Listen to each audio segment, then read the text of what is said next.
Hi, JT. So guys, kami magkakabarkada.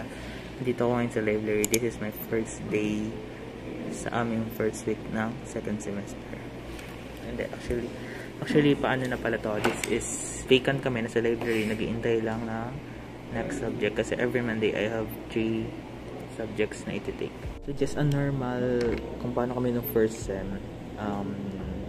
I have class on 8 a.m. and we have just an orientation. Di ko na video yun kasi it's just an orientation. So kung may ganap man ngayong first day, i-video ko na lang. Hi, Trisha. Hi.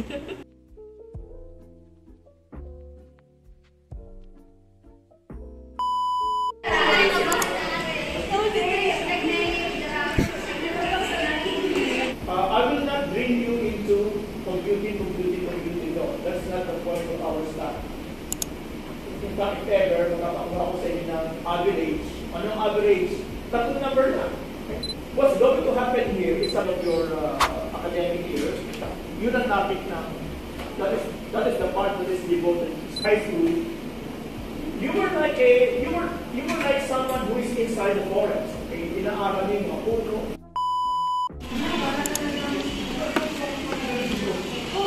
Ano to? Fairy yan po ito. Wow.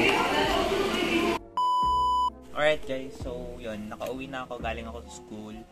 And yun, may i-unbox tayo niya. Shut. Pero bumili ako ng lagay ng shoes, yung shoe rack na na-assemble. So nabili ko lang to for only 20 pesos yung isa. And bumili ako ng tatlo. So, tsaka pala lagayan ng aking mga gamit-gamit. Lagay ng lotion, yung mga personal hygiene. So, andito ako ngayon sa Batangas. Kasi may pasok na ulit kami. So, ang dala ko kasing shoes ay black shoes, rubber shoes, and sandals, tsaka slippers. Pero tatlo lang yung binili ko kasi pag nasa bahay naman, suot ko yung slippers. At may damage agad ang aking nabili. Actually, basag yan. So, hihingi na lang tayo ng refund kay Shopee since mabilis lang ng refund. Ito yung shoe organizer na nabili ko, which is color black para hindi masyadong dumihin tsaka para minimalist. So, madali lang naman to buuin. Ipapakita ko na lang sa inyo.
Alright guys, so welcome again. So today's Tuesday, kasama to sa aking weekly vlog, and I'm shooting right now for my creative way of introduce yourself. And ayun, papakita ko na lang mamaya yung magiging output and sana creative na siya. So yeah.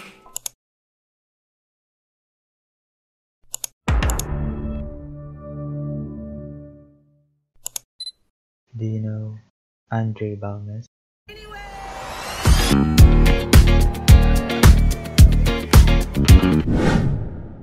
John Andre M. Balmes, 19, born in January 26, 2004. 5'5" freshman at Lyceum of the Philippines University, Batangas. He likes watching movies and traveling. That's why maybe he chooses to become a tourism student. Is that bitch a clock?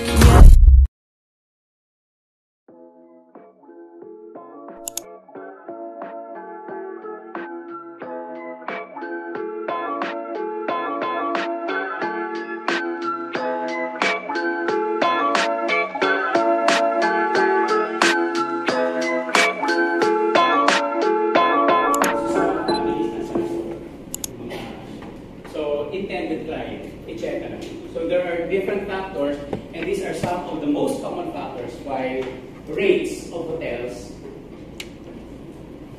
Lahat ng hotel, mayroong tinatawag na rack rate.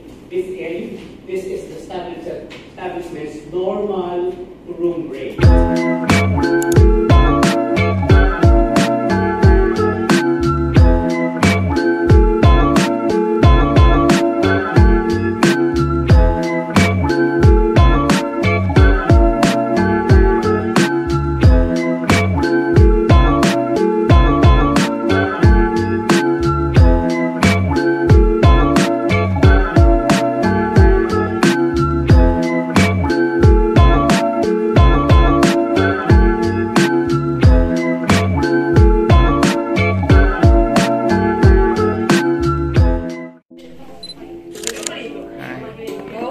Okay.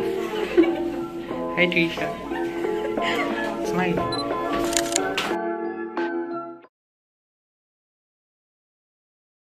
Hello guys, kasama ko si Balmes. Hi guys. So, Friday na. So, dahil Friday, ano bang Friday? Gala? Hindi. May binili lang ako sa Watson. Tapos, sa Budol na ulit kami kumain. Yun yung habit natin. Yung habit namin dalawa, kumain lang ng kumain. Meron akong pimple sa gitna. Ako si Rudolph. Rudolph training. Ay, kamusta ang first sem sa'yo? Ay, second sem, first week. Goods lang. Sa akin, goods lang din. Wala pa kaming ibang prop, so hindi namin na-meet yung iba ng teacher. Pero full face-to-face na kami Monday to Saturday. Vacant out Tuesday. Diba? Ang gara ng schedule. Pero we're good. Nagtatalo kami kung babera na yung bill or mamaya. Natanong na niya. Later na lang. Later. Pugi mo naman. Ako lang to. Hindi, joke. Ay, ano? Natuwa kami magtingin ng ano. Ano mo may gano'n? Ganito mo. Sorry. Yung ano yung ginaganon? Facial YouTube. Ano bang masasabi niyo? Medyo nag-glow po ako para sa sarili. Hindi ka nag-glow naman ako. Bata mo yung ilong mo. Hindi nga nag-zoom yan. Ilapit mo na lang. Kasalanan ko. Kakain kami. B, saba lang to sa atin eh. Ito yung pinirito mo na umaga. Sabang saging, ketchup. Ito ay garlic chicken. Boy.